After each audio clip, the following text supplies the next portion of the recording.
For me, I would say The Voice. Before that, I had really given up on being an artist. I thought of myself as just a writer, especially being, a female. Like I'm a curvier girl. Like I don't necessarily fit the mold of what an artist would be, I would say, in my mind's eye of like in country. But The Voice made me realize that I don't know that I can be anything else. Like I need to be an artist, because the love of like being on stage and being able to share, those moments, I guess, singing in front of other people and like seeing them connect with it and you like connecting as well is everything. So I would say The Voice brought me into my artistry, or made me realize like, okay, you can sit or, get in the game. For me, in songwriting and as an artist, both, it's a long haul. It's a marathon. And I think people take for granted how long, just how long, you have to pursue it and be okay with betting on yourself and knowing that it may pay off, it may not. And so it's just kind of like a life's work. And I think you have to continuously carve that out. You have to continuously carve yourself out and like know that each time you're trying to become a better artist and a better person. And part of that is being vulnerable and accepting your faults and your, your inadequacies as well as your strengths.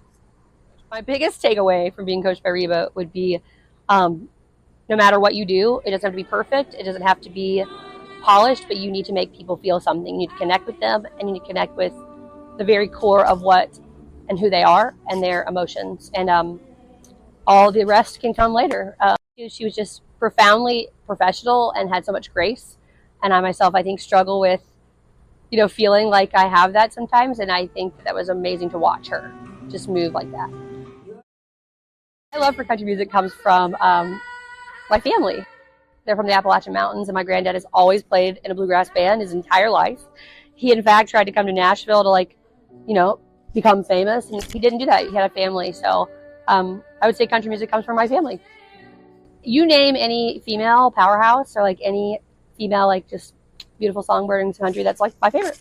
Very, very top of that would be Dolly. Of course, Reba, Shania, Faith Hill, Martina, Joni Messina, Leanne Womack, Alison Krauss. And then, of course, I got to dabble in there with like some Vince Gill, like the good writers that like have beautiful melodies. Like, I mean, even Rascal Flatts, as cheesy as it can be sometimes, I just love a good melody and a good hook.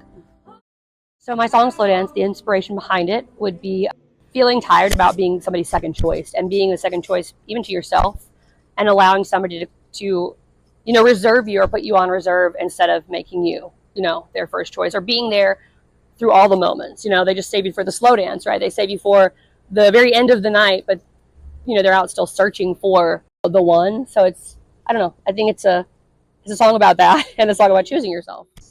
For me, at the very, very core of it all, I want, just like I guess Reba would say, I want you to feel something.